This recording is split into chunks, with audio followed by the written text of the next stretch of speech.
Coming to you live from downtown Detroit, this is Benzinga's PreMarket Prep with your host, Joel Elconin.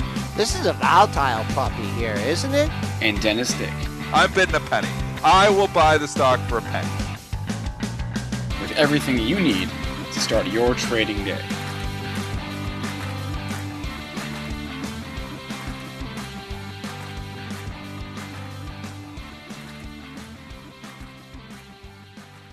Good morning, everybody. Welcome to this Monday pre-market prep. Spencer Israel, Joel Elconin. Dennis Dick is off today. That's right. Dennis is not here. Joel and I were just trying to remember. I can't remember the last time that Dennis took a day off. I think it was before this pandemic even started. I don't think he's taken a day off since like February or March, or maybe January. So Dennis has the day off. We'll give it to him, but I think he'll be mad if he's not already mad, because he's missing some fireworks at the open here. Joel, how are we doing here in the overnight session? We are volatile. Well, I know when the last time we did a show without him, Spencer. Remember, it was probably in March, but he hasn't taken a day like a day. But do you remember he went to that island? Where did he go? Remember? Oh, he went to Jamaica. He went to Jamaica. That's right. Right at the start of COVID. Right. Yeah. Yep. I remember talking to him when he was there, and he didn't want to go. Exactly. Yeah, I forgot about that. Well, here we are, folks. We're in the red here by 34.25 handles in the S&Ps. Open lower, and they never even gave you a shot at the close. Pre-market low 34.12. That's below Friday's low. What we got to concentrate on today is our weekly low, and that came in Thursday at 34.0250. So there is your big number in the S&P 500 futures coming back up. I'm sure a lot of people would love to see unchanged, but I don't think we're going to see that today. Buy the dippers are powerful, but I don't know if we can get back all of those losses. Crude in the red by 90 cents here at 38.95. Just seems to struggle at 41, 42 every time it gets up to that area. Gold, no flight to safety here, flight to quality, down 50 cents here at 19.0550. And then what else do you have? You have silver in the red here, down by 38.5 cents at 24.29. And Bitcoin, we're over 13,000 here, up $230 at 13,200. Spencer, a lot to cover. The earnings are later in the week, but boy, oh boy, what a busy weekend here. Yeah, I guess we should just start with the overall Monday morning jitters. Probably some combination of the fact that it's a Monday and people had the weekend to think about things. Rising new case counts, could be election, could be anything. But we are down here, as you said, Joel, pretty much across the board. I just want to look at quickly the reopening stocks. I don't even know if we still call them that, but I guess they still are. The cruise lines, the airlines, everything pretty much down here in unison with a couple of exceptions, right? All right, let's take a look at Zoom. We'll just go in quick order here. Zoom, that's trading up. Let me get your 24-hour chart here. That's trading up $7. I mean, this has pretty much been a familiar scenario that we've seen. Just keep an eye. We're off the pre-market high that comes in just under 520. So we'll look at that. Had a nice little bit of a pullback last week. Let me get the 60-minute chart up here as well. I mean, we talked about some of these airline stocks and these cruise line stocks. This is just not good news for them in any way whatsoever. So hard to get excited about them, even without this news out today. Carnival Cruise Lines, they're just hanging out, trading down 48 cents. Royal Caribbean, did we get their offering price? I know I got whacked on that, but that didn't manage it out coming back a little bit. Yeah, we did. It was $60. That was a little bit of a bargain there for people that scooped that up. And then NCLH. Yeah, I mean, they're all pretty much down here, right? Everything is down. Tech is down. I mean, everything is down. It's going to be one of those mornings. But let's put this in perspective here, Joel. If you can zoom out, we're still in this range, right? As we've been in. Yeah, and just going back to the S&Ps here, doing my homework over the weekend, the ranges had been coming in, right? Remember when we were at the height of the crisis, we were having 150, 200, 250 point ranges. And eventually it calmed down. We ended up heading north and the ranges really came in. But since that September sell-off, our average daily range has been coming in, and that just means people are squaring up positions, playing things a little bit closer to the belt, trading ranges, kind of like what Triple D had been talking about. You know, they're buying the dips a little bit, but they're selling the reps. And until today, like today, our average daily range is 56 handles. We've already traded 34 of it. So do we got another 20 handles on the downside? I don't know. We'll see what happens at last week's low. But overall, markets had been coming in today. Today's like one of the first big red days we've had, right? And that they've been snapped up right away. So we'll see what happens off So yeah, today's open. you've got some competing narratives here. On the one hand, you've got Friday and Saturday were just terrible cases for the U.S. and actually everywhere else in the world in terms of new coronavirus cases. Last time we hit a new high back in July, it took about 6 days for the new deaths to sort of catch up to that. So we'll see if that's the case this time or if we don't see that sort of follow through. But so you've got rising cases on one hand. On the other hand, you have this news from AstraZeneca from over the weekend that they've resumed their trial. And report from the Financial Times, and they've been all over the story. They said that their AstraZeneca's vaccine data does show promising signs in older people, and I guess we're expecting to see some data the week of November 2nd. Great timing for that. So you've got some positive AstraZeneca vaccine talk.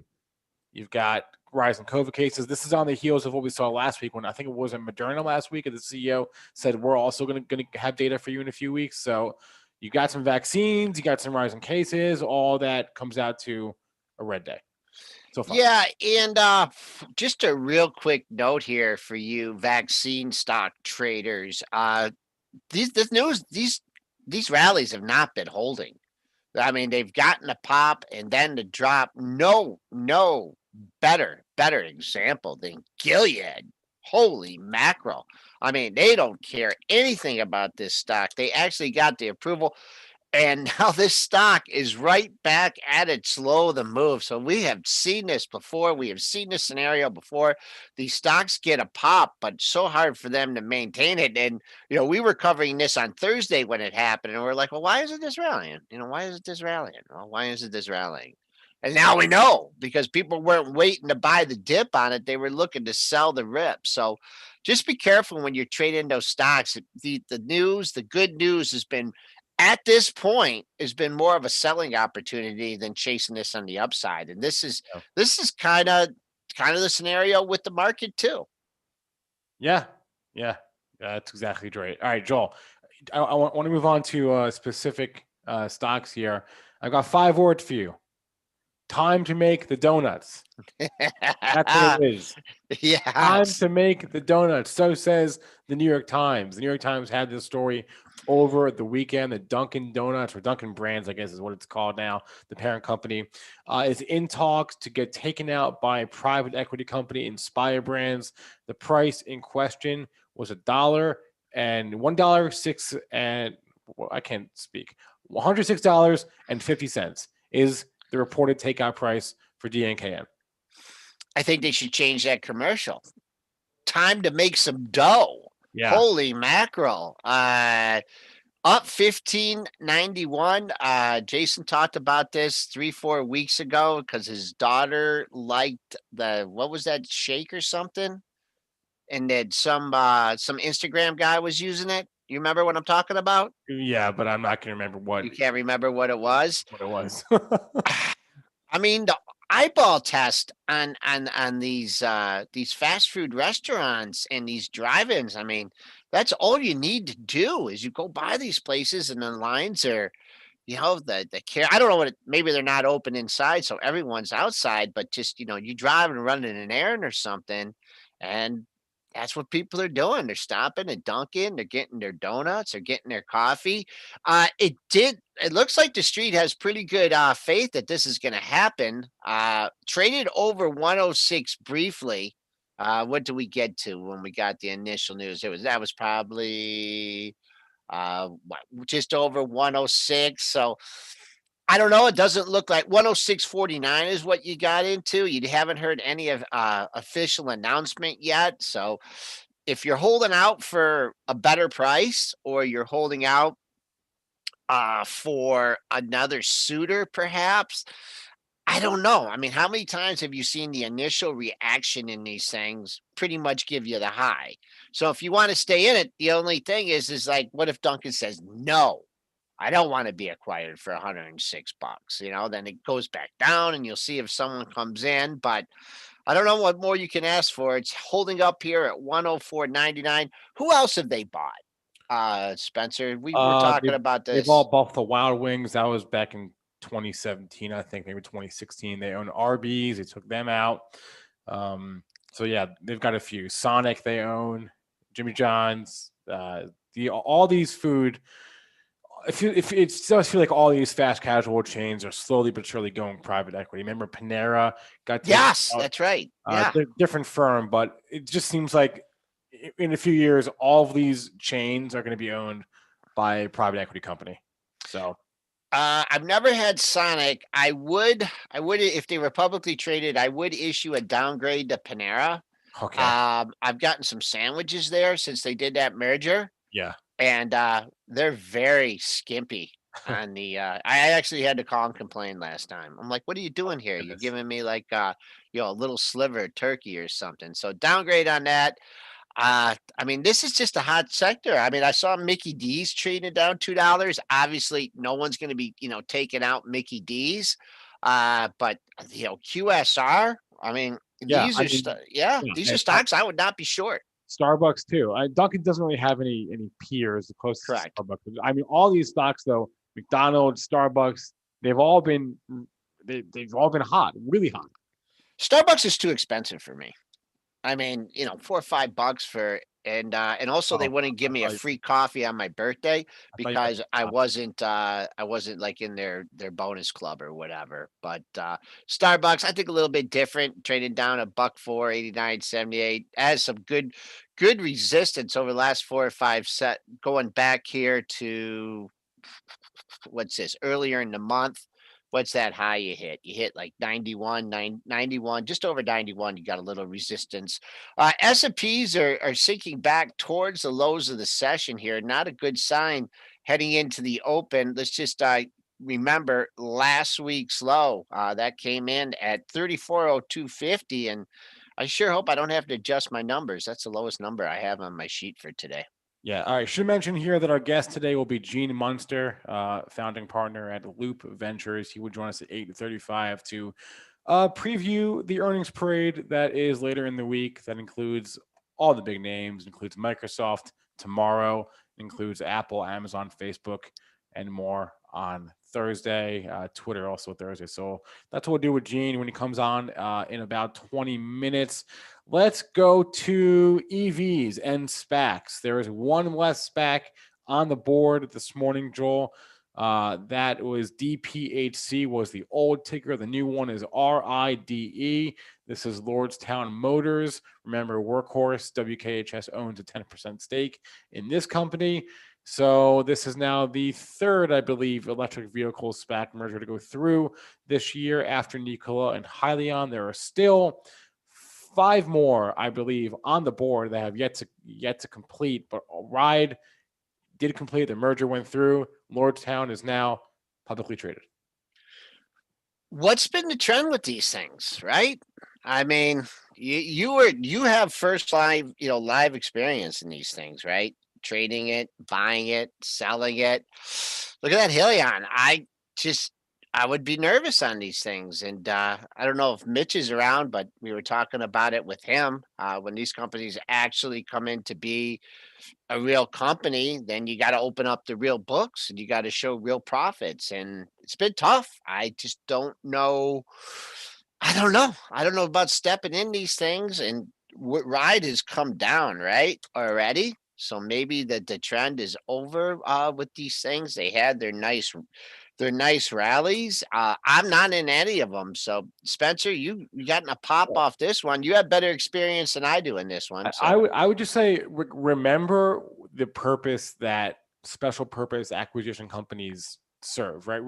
Remember why this method of going public exists. It exists because it is faster, it is cheaper, it is more convenient, and is easier for companies to go public and enter the public markets. It is just easier. It takes less time. The traditional IPO process, you had your roadshow and all this stuff, and you got to pitch yourself to all these banks, and I have underwriters. The SPAC process is much faster, and it's much less onerous, right? It's just easier. And the other side of that equation is you maybe don't get the real due diligence that you would have had if a company was IPOing. Like there's no S1, right, for these companies, right?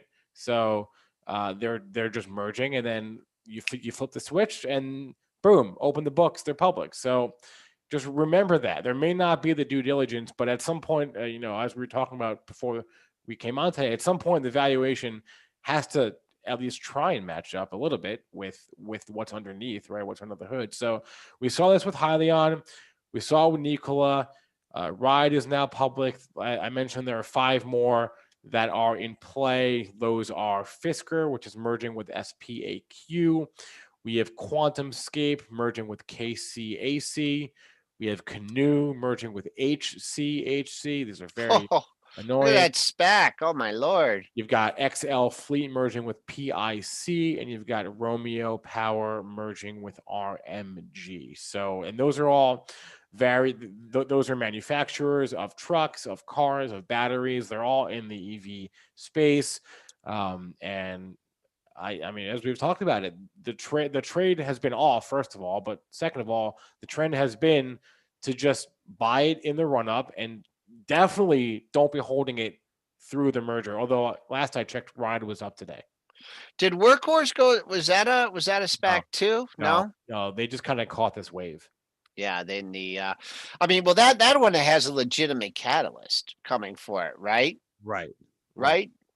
So I think that's a whole different story that you have to take in perspective if they do get that contract. But these other things, like I said, I mean, you guys have talked about them a lot, and it's my show, but I still let you talk about them because I don't know. They're interested. People made a lot of money in them, but for me, I don't understand them. I don't understand the risk reward. And when I look at some of these charts, I mean, if you catch it on the way up and you sell it on the way up, then it's a whole different story. If you catch it on the way down, you need a bounce. And you're healing on. That was a tough trade, Spencer. I have to say you handled that well, because I know you went on vacation and I know you used your protective stops. And then I know you came back and you ended up getting it at a price, ended up running like to 50 afterwards, right? Yeah. I had some seller's remorse for a few days. Yeah. Yeah. But I mean, you don't always see the right side of the chart. You don't know where it's going to end up going. So, hey, who was it? JP Morgan that said I made all my money by selling too soon. So there we go. I sold too soon. Yep. All right, let's move on. I mean, the whole EV thing, I mean, you want stock, I think, here. And full disclosure, I owned a few puts in this one. NIO. I mean, this was old JP Morgan. This was all, hey, our price target, what was it, $28 or $30 or something? Right? Yeah. Yep. Well, it got up, it got over that, and now it's starting to fall back. I mean, who knows where, what news is going to come out on this, but I don't like that chart. And you know what another chart I don't like? I don't like Tesla. Yeah. I don't like this chart at all. We know that. Well, we'll see what Gene says. Gene will come in and talk to us on this, but it had the upgrade a little over a week ago or 2 weeks ago, or the price target raise. It made the high of the move on that. And then it didn't move the needle off earnings. So if they have a surprise announcement coming, or they have something under the hood that we don't know about, then we'll turn around and rally. But right now, that trading range that we have been talking about on the show here for quite some time, you're at the bottom of the trading range. You know, we talk about make or break days. We actually talked about that in Tesla when it had the earnings day. 405 was your low here. I think you got down to 407 and change. So, I mean, if it breaks out above here, above this area right here, then boom, 500, 500 and beyond. But look how long it's held that trading range between 405 and 465. And then if you like even carve it out a little bit more, because I'm looking at the extremes, look how much stock is, let's say, traded between here and this game. Well, oh, that's a lot of lines for me. This is most lines I've ever done in the chart. Look how much stock is traded here. All you throw out the high, you throw out the low. Look how much is traded between 452 or 452 and 422. And I think the high from Friday was right in that area as well. What was the high on Friday? 422.89. So that's it. That's about as deep a look at Tesla as you're going to get. S&P's down 35.75, 34.16. Tesla also came out. I think they had a headline this morning that they're increasing their capex for the next 2 years. All right, let's go to earnings here. We had Mattel on Friday. It was Friday, right? Pretty sure it was Friday. Maybe yes. It's Thursday afternoon, Friday morning. We had Mattel. Then we have Hasbro this morning. Mattel, huge rally off their gave it back. Yeah, gave it back. Hasbro, really. That's a pop and a drop in Hasbro here. The earnings per share for the third quarter in Hasbro, $1.88 versus $1.62. Sales 1.78 versus $1.73 billion. So a beat on the headline numbers. Like I said, a pop and a drop. Big drop here. The stock just got way overdone. Boy, it was up more than $6 here. Got up to 95.49. That's history now. Kind of in no man's land here. But if I had a few shekels in this stock, either on the long side or the short side, this would be my area right here. Boom, $86, right, or a little bit higher than that. Let's just call it 86. Right? You had the move up to 90. It came down. You had a little bit of undercut of 86. Then you hit it 1, 2, 3, 4 times, rallied up into earnings. So on the upside, I'm sure a lot of people, if they bought it at 90, anywhere over the last 2, 3, 4 weeks, would love to see that close at 92 even. 91 fills the gap from Friday's session. So I'll call that whole area 91, 92 resistance. And below 86 on this thing, look out on the downside. They kind of did the Mattel, what Mattel ended up doing during the trading session. They kind of did that in the pre-market. So look at Mattel finishing near the low of the session. You're already through Friday's low in this one. So get down to lower 13s and you'll be filling the gap. In this line that I had right here that I drew on Friday, I think, because of the earnings, I had that line, all that monthly resistance just under 15. And if you were paying attention and taking notes, 1482, that was your high on Friday. I like that line. I'm going to keep that one in there. You had just a little bit of volume this morning in Hasbro at 4. Yeah, it's a wild stock. Yeah. Yeah, but like, who's buying this thing at $95 ahead of their report? Should I do a little Dennis here? If you're buying this at $95, you're doing it wrong. Yeah, I mean, it's buy the dip and sell the rip. That's a rip. That's not a dip. Whether he'd be sticking his neck out here to buy it at 89.44, it's kind of in the middle of no man's land and already through Friday's low. But let's just look a little longer term on this one. Point of control for bulls here is definitely $86. All right.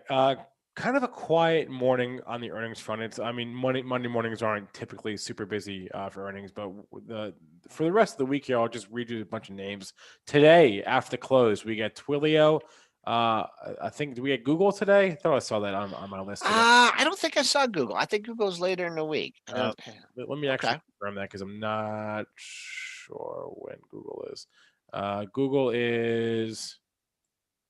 Yeah. Okay. So Google's Thursday. So all right.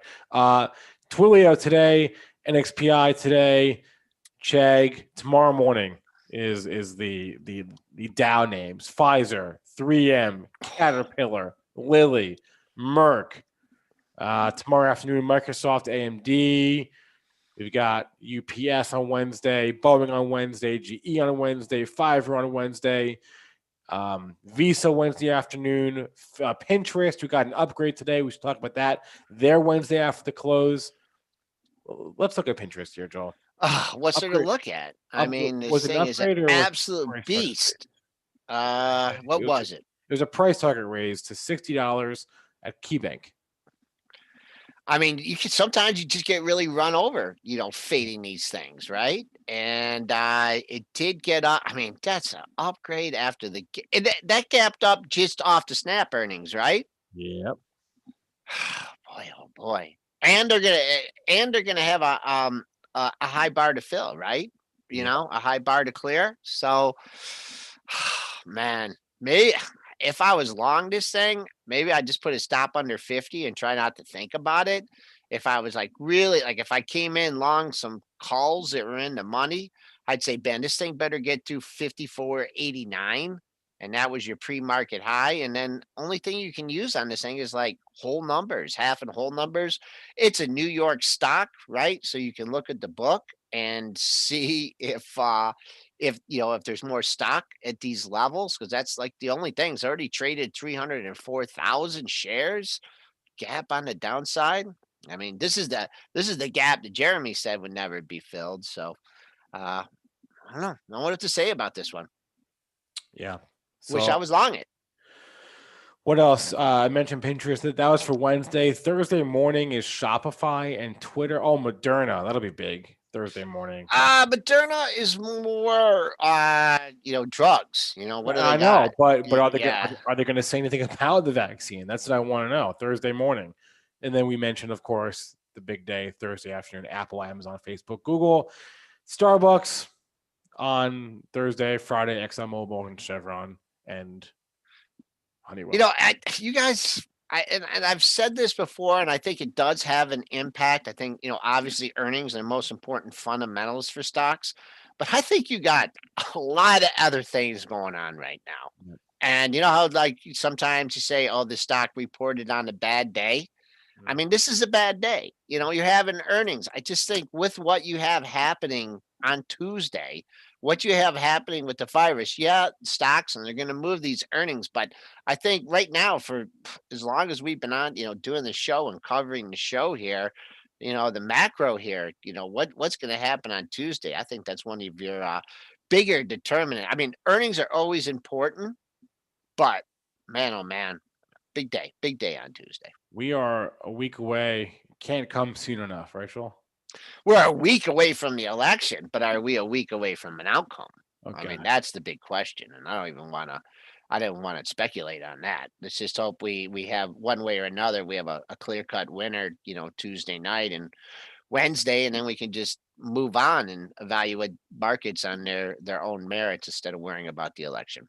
Yeah, all right. 8:29 here. We're going to be joined by Gene Munster in 5 to 6 minutes here on PreMarket Prep.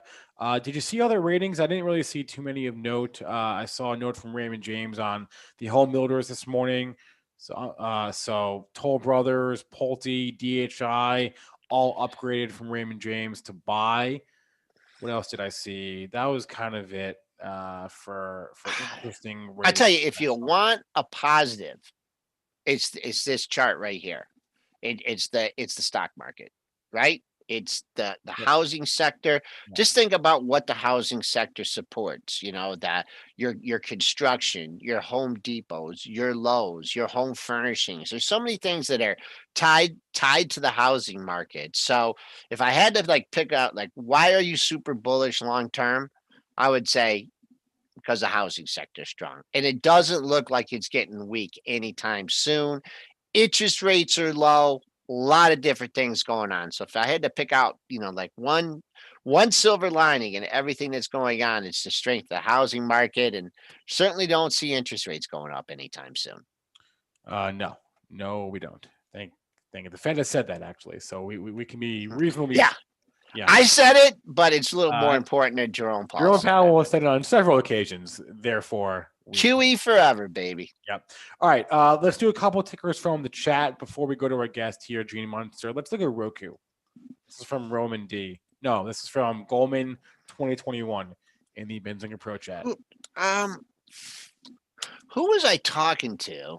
Or was it a guest on the show? Someone said that, well, I could get it. You can get this, but everything but on Roku. Do you remember was that a guest? Or was that someone I was talking with? I don't know. Were they talking about HBO Max? Because you cannot get HBO Max. Was that it? Do we have somebody on talking about that? I mean, I've talked about it myself on several occasions, so it could have been me, but okay. All right. Well, here, Roku, full disclosure, no position. But if I was long this thing, I would just be keeping an eye right here. I mean, how much more obvious can the charts get than that, right? You had the gap. Was it off earnings? Did it had that gap and go, or it was an upgrade? I can't remember if Roku had earnings already. Can you help me out on that one? No. What date? Sorry. Why did it have the gap and go on October 9th? No, that was not earnings. What was it? An upgrade or something? That was. Oh, they launched on the Amazon Fire. How about October 13th? What was it? What was the reason for that? Well, like I said, they launched. Is it all follow through on that? They launched on the Amazon Fire on. No, that was the week before. I don't know. I don't know. Okay. Just keep an eye on this, folks. I mean, how much more obvious can you be? You're only trading down $1.96 to 222. You've had a tremendous run on this stock. You made your all-time high just under 240. You tried a little retracement. You can figure your 50% retracement here too. What was your high? Your high was this is called 239. You came down to 216. 26, 36, 23-point move at 12. That makes you 228, 230. Your 2-day high comes in at 229.45. Love it. I love it. So look at that. I think you get I even call it 228, 228 and a half. I think you have sellers coming out of the woodwork here after this major run. And then that low under 216.26. Then you gotta, if you're a gap fill trader, then you'll be happy with 14.26. If I had time to draw a steep trend line, that's been broken, right? And now you can get a little trend line coming off these tops too. So Roku down, but not out. I think we get asked about these one of these two stocks every day, and those are Penn and DraftKings. We're asked about Penn here this morning. These charts don't quite look the same, but they look kind of similar in the way that they're both out of favor right now. Yep. I don't know. Big old level here. I'll tell you for Penn. We obviously the DKNG. We've been talking about this $40 level. You got down there 2 days ago. You got to bounce. Maybe you're safe here. And the only thing is if you have an undercut, you take out the 40 stops, you take out the 39.90 stops, you go down to 39.75, boom, and you turn around and rally. So there's a potential. Really like to see that 40-43 hold. For Penn, for you Penn shareholders, traders, man, oh man, you have a low at 61.37 on Friday. You had a low at 61.62 on Thursday. You go back here, you had a pair of lows or another low at nothing under that. 61.37. Perhaps you're looking at 59.41, down $1.30. Bearing down on that double bottom from the end of last week. S&Ps, you kind of feel a little buyers coming in here. Tried to get down to that low of the pre-market session and now holding up at 34.18 and a quarter. All right. It is almost actually just about 8:35. I want to bring on our guest now, Gene Munster. He is the managing partner at Loup Ventures. I'm trying to unmute him and bring on his camera so we can see. There we go. Gene, good morning. Good morning. I've just having a Zoom moment here. My daughter was playing around with some of the filters last night. Yeah, I see what that. A 4-year-old can do. And as I turned Zoom on this morning, where are you right now? That's what I want to know. Well, apparently, as I'm looking at this, it looks like I have a dog that we don't have. We do have an imaginary dog in our home named Apollo. and I suspect that she's doing something around there. So thank you for doing this. Normally we'd have the Loup background as part of this, but we go on the couch. This is better. This is better. This is better. All right, Gene, I want to ask you, of all the earnings reports we're going to get this week, which one are you most excited for? Apple, because I think it's really going to lay the groundwork as this company is being a leader in the digital revolution, this transformation. I think that some of the metrics we're going to see around iPhone 12, I think is going to be comfort investors that despite what I think is lackluster demand for the 5G feature, that there is this wave of buyers, call it about 40% of the base that is probable to upgrade over the next year plus for Apple. So I think that just comforting investors around the Apple story, I have long believed that this company should get a fair multiple relative to the other tech companies. And I think if some of the early indications about iPhone 12 that we could hear this week, I think if it lays that groundwork, that should be positive for the multiple. So I think that Apple stands out. Also keep an eye on what's going on with their Mac and their iPad business. It's about 22% of total sales, but that has been up into the right. Surprisingly, last month, I guess it was September, they had raised the price of their iPad Air by 20%, something that historically they don't do. They usually maintain prices, but I think it's a sign that that iPad business is doing great. So I think when we put it all together, we've talked a lot about Apple over the years, and I still believe that this is going to be the top performing FANG, and I think that this week is going to be further indications of that. What kind of numbers specifically from the iPhone are you looking for? Well, it's just more about indications how iPhone 12 is starting to ramp. And so it would just be early feedback. It was going to come in the form of what their guidance is for iPhone or for their overall business. They don't guide by segment in December. So I suspect that the street is going to triangulate somewhere around 5-ish% growth for iPhone for December. It's expected to be about flat for the September quarter, was down fractionally in the June quarter. So I think that that trend, as you kind of start to triangulate the curve out of the pandemic here, I think will be viewed as positive. So it's more about what they're going to say in December versus what they're going to report in the September quarter. And ultimately, obviously, the comps get easier for every company next year. But I think in particular for Apple, you're going to see a nice lift in the iPhone business. We're on the line with Gene Munster. He's the founder of Loup Ventures, formerly managing director at Piper Sandler now. So you've been talking about the multiple for Apple going up for a long time, right? I mean, this is not just something, it's just like not a new revelation. And it has started to come up. I mean, it was low. It was really low. So now it's starting to come up. I mean, I know we're not going to get like some of these crazy valuations that you see in Zoomer, or whatever. But what would be a valuation where you would say, okay, they overshot on the downside for so long, they're now overshooting on the upside? Where would you say that would be as far as the valuation goes? I would like to answer slightly different questions. What do I think that this should trade at? Okay. And ultimately, we've talked about parity, and that's been a kind of important theme over the years as we've talked about this multiple. And we're more or less there. If you throw out Amazon and Netflix, we're more or less at parity with Google, Microsoft, and Facebook. But I think that this piece about hardware has always been this negative aspect to the multiple.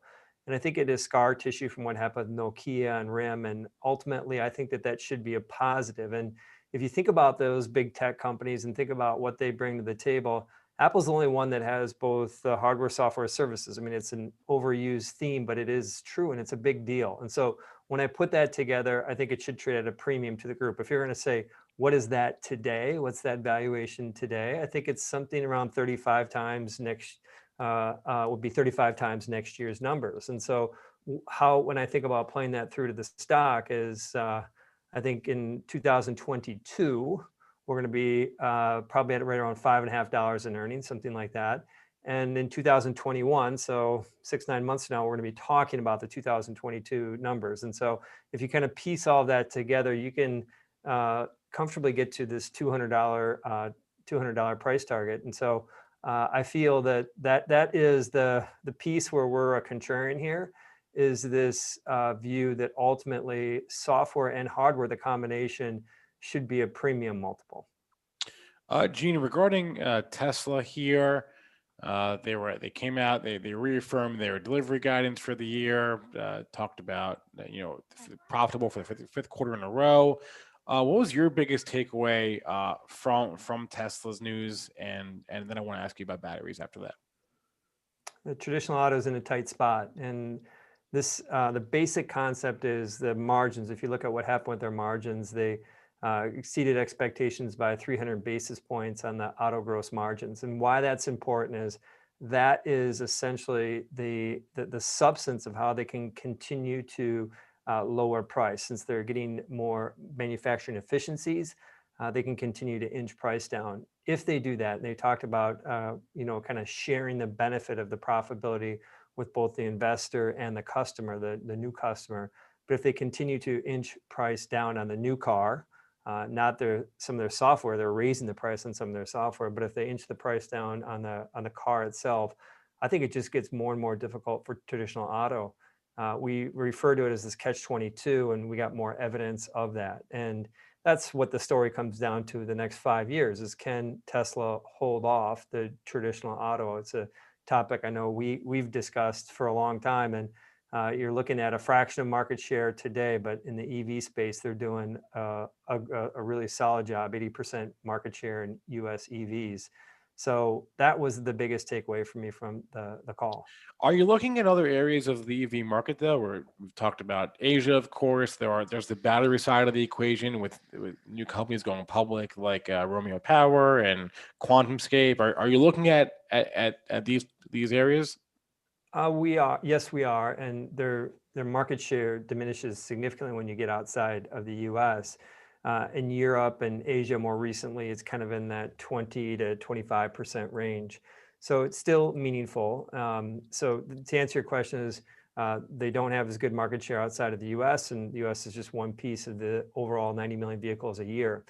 I believe if you here's kind of just some quick math with regards to Tesla, is that if you right now I'll call it 80% share in the U.S. We talked about other way in globally, but if you assume they get to 20% share globally of the car market, I mean that's a big number. That's more than GM has. But call it 10 years from now. This is the bull case, and you assume a $30-some thousand price, you get about $700 billion in revenue.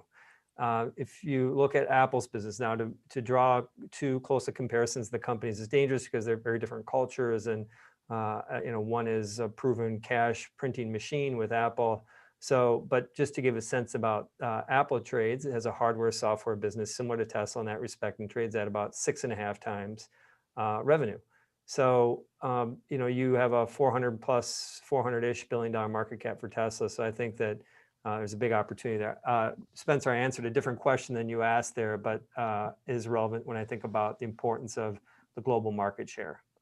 Now, Gene, I know you like to focus on the fundamentals, on the earnings, on the, what the company's actually doing. But I think every once in a while you got to glance at a chart. And you look at Tesla here, and I have not seen a period of consolidation in this in quite some time here. Now, the trend is up in the stock, right? So a uptrend in the stock, you have consolidations, consolidation to move higher here. As far as your your longer term projections, 1, 2, 3 year projections, did Tesla maybe go a little too much too fast? Or let's say for your 1 year target, is this about where, you think it should be trading at from a price standpoint? Yes, I think that's an important piece here is that, you look at the long term versus the near term. The near term, there's a lot of evidence, as you said, that this just isn't sustainable, that the psychology around this is not sustainable. Investors have made a lot of money in the stock, and, I think that it's more difficult for me to imagine this continuing to go vertical. Just there isn't a historical precedence to it. So the way we like to think about it is that if you're in a story, in a stock, owning a company for a year, you can toss a coin what to do with Tesla, because it's just this could be down 20% in 3 weeks' time. But I think if you take the approach of more of an investing approach, a 2 to 5 to 10 year kind of approach, we still think there's value here. Gene, a question from our chat here on Bitcoin. I know you invest in many things. Is that one of them? Unfortunately not. I'm not going to be the person to talk to you. All I can say about Bitcoin is the Tesla chart looks a lot like Bitcoin used to. But beyond that, I'm not your person. All right. I want to ask you about Google here. I guess the only modern precedent to a DOJ antitrust tech lawsuit of this kind is Microsoft from the late 90s. Any reason investors should give pause here, or do you think this will end up being just a bump in the road? I think it's going to, there is some reason for pause. I think it can have a negative impact on the multiple as we kind of figured this out, and it probably will take some time, a year plus. And so I think that it kind of comes back to a little bit on the Tesla story too, is that if you have this approach of wanting to own something that has more upside in the near term, I think it's a little bit of a wild card. When you play out the two different avenues that could go more specifically about the Department of Justice and the suit that was filed last week, is that there's a case that this could actually be good for Google. It sounds bizarre and backwards. We could get into it, but I think that Google is a company to own longer term, but over the next year, because of this antitrust and just unanswered questions typically are not good for multiples, then that should be something investors should consider. Are you referring to the fact that they would have to sell off assets? Where it could be a positive for them is if they are limited to how much they pay for traffic acquisition. And so it's a sizable part of their expenses, call it 10% of their expenses. And this is the part that was brought into question about their relationship with Apple and having default within Safari. And they have other relationships like that with Firefox and other publishers where they basically pay to have Google as the default. So that was one of the things that was brought up. In the end, most consumers, if given the option, would switch back to Google. We've seen it in other countries, in Russia with the Yandex. And so I think that there's an opportunity for, if Google has said you can't really pay for placement, I think this probability is very low this happens. But if in fact they're told they can't pay as much for traffic acquisition, I think it's a near-term negative, but the consumers ultimately just go and figure out how to do their settings in their browser and switch the default back to Google.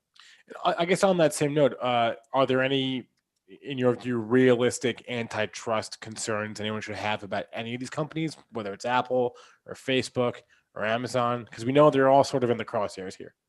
They are. I think Google is. I think there's another piece that is a little bit more sinister with their business, just in terms of how they do placements of ads, and they prioritize YouTube and Google Maps, for example, and Google Shopping results. And so I think there is something there longer term, just in terms of how they rank those.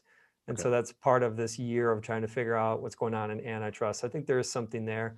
Then also I think what's going on in Facebook, and Facebook is unfortunately just caught up in this vortex of not just the business and the antitrust side, but also there's this intense political story that runs through it. And so I think that they are at risk as well. And what the substance of what could happen is Facebook's business model is to really create this incredible network. I mean, it's basically 1 out of every 3 people in the world use Facebook monthly, one of their properties, and to kind of bolt on up and coming platforms, products that are getting exciting. The last big one obviously was Instagram. And so to the extent that they're limited at doing that, that's kind of the talk, is that they can't, some of their ability to acquire big companies may be compromised. That would be negative for the story longer term. Gene, you cover all the big dogs, and we cover them. People like to hear about these stocks, but we also discussed some other stocks here, and one that you talked about. I did some research. I've been in for a while, and LTHM. It's kind of all over the map. I know you had a bullish stance on it a while ago. I just wanted to get your current thoughts on Livent Corp.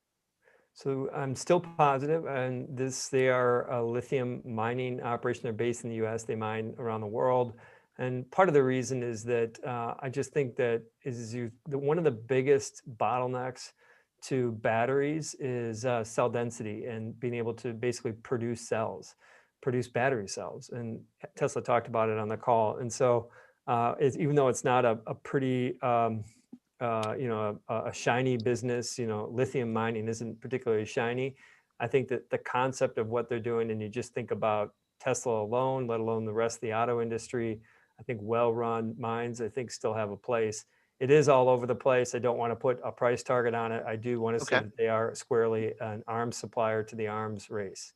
All right. And one more, and then I got one macro question for you. How about Jumia? The stock had a major run and then came back down to earth. Unbelievable consolidation at the $8 area, and now working its way back. You have any current comments on Jumia Tech? Gene, we get asked about this one all the time. So tell us Okay. what we can tell them.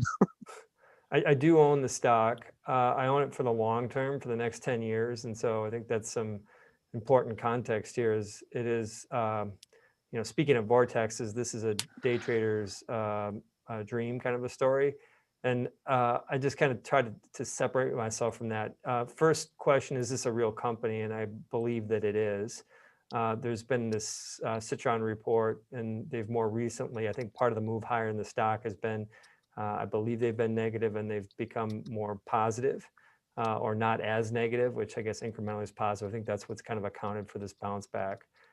The way we think about it is we have some pattern recognition here with some of the work we did in China 15 years ago around e-commerce companies like 360 Buy, which became JD.com. We covered Mercado Libre in Latin America, and when we've looked at Jumia, we've seen some of those same kind of patterns about frauds on the platform and some disillusionment from U.S. investors. There seems to be a lot of the same similarities. I want to caution is that I'm not. I need to disclose I do own the stock.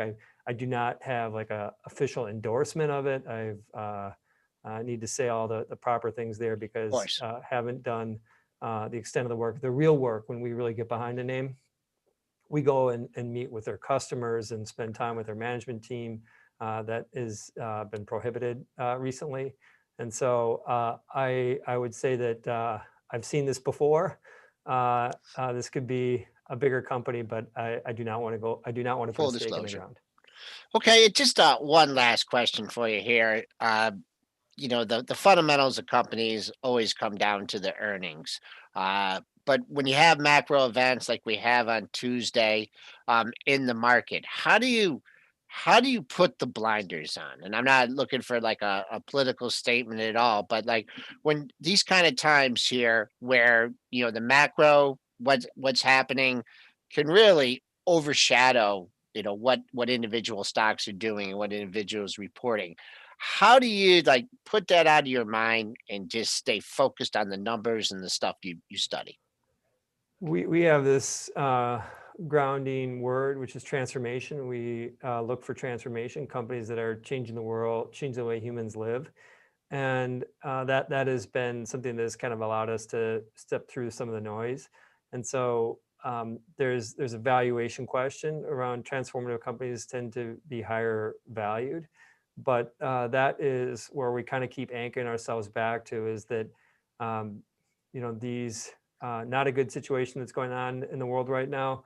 I'm hopeful that 6, 12, 24 months from now, we're going to be back to a more stable place. And I think that you want to invest in companies that benefit on both ends, on both a more difficult world and when things more stabilize. And so those are those transformative companies, and that's where we spend our time doing our work.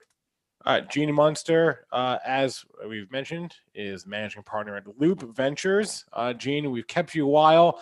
Yeah, thanks, so Gene. We Thank really you. appreciate it. Yep, had fun. Bye for now. All right, take care of that dog behind you while you're in. Bye-bye. All right, 8:54 here. We definitely kept Gene for a while. We appreciate his. Yeah, we did. And, that's one thing. That's one unique aspect of our show is that, when we get quality guests on like that, we take the time and ask them a lot of questions. I know we didn't get to all your individual issues, but just a real veteran of Wall Street here. And just want you all to appreciate the quality of guests you get here on PreMarket Prep. All right, so last week we saw the Gap rally on its investor day, and I swore I was going to start keeping track of this stuff. So I wrote down a couple of investor days happening this week, just in case we see the same thing. Kroger is having an investor day tomorrow. Some investor day / presentation. Kroger is tomorrow. Bed Bath and Beyond is Wednesday, and Viva VEV are Thursday. Those are the three on my radar. Mostly just Kroger tomorrow and Bed Bath on Wednesday. How, Spencer? Like, how? Like, are you like getting long, expecting No. them to say something good, or I'm just getting it out there because I don't want to get caught flat-footed like I got last week, where I had no idea that the gap was going to move like it did on right an investor on day. the comments? So I'm just getting it out there that Bed Bath, if the gap is foreshadows anything, then maybe Bed Bath is one to watch today and tomorrow and Wednesday, because they have it Okay. today. We've talked about Kroger on this show here in the past couple of weeks, so just have that on your radar as well. So Kroger tomorrow, Bed Bath Wednesday, that's what's on my radar, and I'm not going to get caught flat-footed like I did last week. I get the investor day information out of like Barron's and stuff. Do you just go through Pro to get that information, Spencer? Yeah, there's always a headline. So anything that's moving, right? It's going to be in Pro if it's moving. If it's not moving, then potentially not. But there's usually going to be a headline at least just saying that there's going to be an investor day, and they'll have a link to the actual presentation there. But if it doesn't move, it doesn't move. Then what are you going to do? Yeah, I do pay some attention to that. I just, are they going to say something bad? You know what I mean? Sometimes they do. No.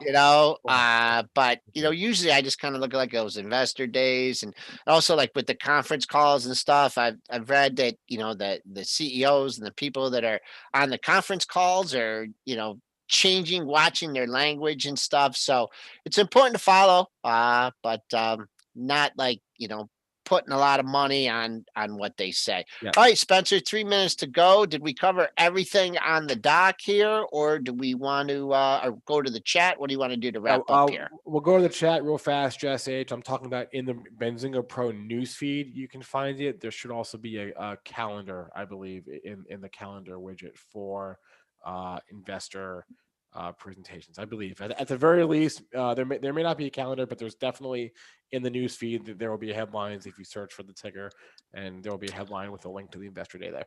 You can also go to the IR website, right? The investor relations website for any company, and you can try to find the dates there. Let's go to the chat. Like I mentioned, I haven't been able to keep a close eye on the chat today, so I'm sure I've missed a lot of your tickers. I apologize in advance. What about here? Why is Jemiah trading up a stick? Was that? Could it be Gene? I don't know. I don't know. I think no, it was trading up before that. You're really savvy. If you know that Gene's coming on, I'm going to ask him about it, but I don't think that crowd's that savvy. 1974. That's your pre-market high. Not seeing what news is behind that. It got up there a second time. It was turned back in 1973. So not only for today, but moving forward, I will keep an eye on that level. Not much there on the dailies. 1894 is a level that came into play on August 11th. You did come all the way back and fill the gap on that. So higher highs, higher lows for the most part, and higher closes. So nice string here.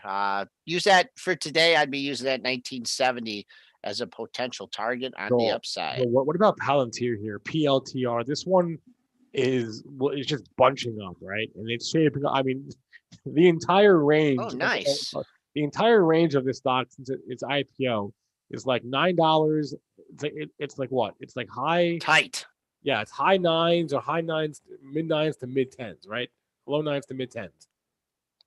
Actually, when I got like 1140 to 888. Let me see. Oh yeah, well, all right, a little bit. I like when I actually have some numbers up on a chart here already to take a look at it, and it just hasn't caught the fire yet, right? Of like these IPOs, if you're like Kenny Glick, and you like to you see that high at 1140, and he probably still has his buy stop out there at 1150. If it goes to that IPO high, he wants to be in.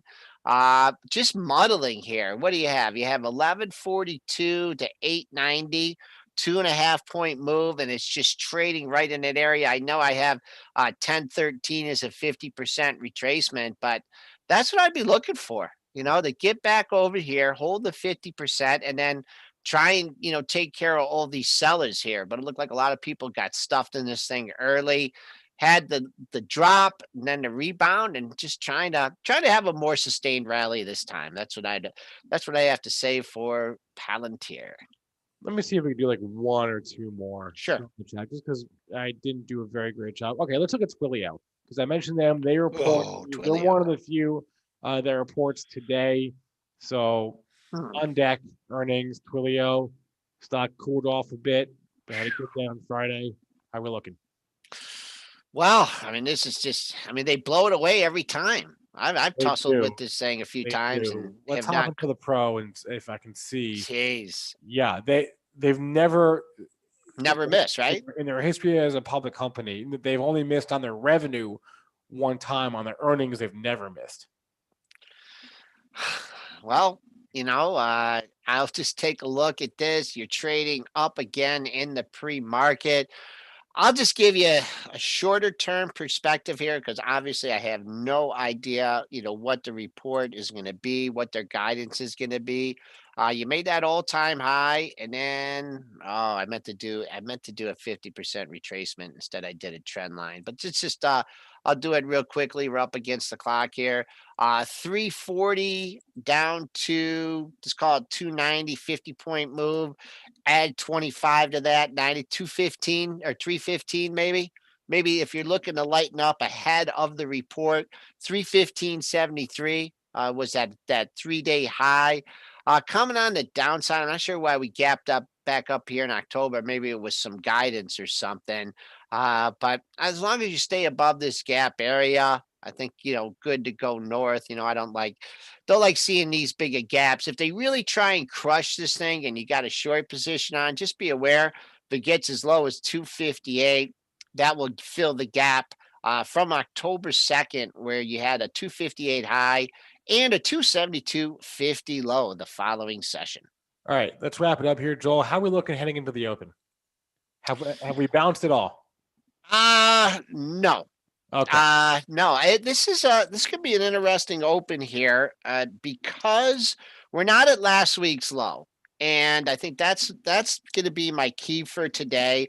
If the trading patterns from last week and the last couple of weeks hold up, which you never know, it's just going to be a little bit of buy the dip opportunity, right?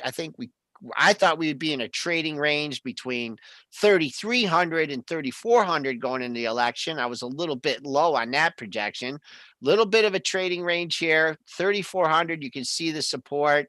Ran into problems at 3,500. So, look, as long as last week's lows hold to 34.0250, I think we'll pare back some of these losses. And it seems like every time I look at this screen, I'm looking at like 34.25, 34.30. So we'll see if we get back to that area. All right, that'll be a wrap for that. I'm going to go through the chat after we're done here, write down some tickers, and we'll cover them at the 3:40 show. So I appreciate all the participation in there. Thanks to our guest today, Gene Munster. Please remember all of the information from our show is meant to be used as informational purposes, not for investing or trading advice. Hit that like button to show us your support. We appreciate any and all likes and subscriptions.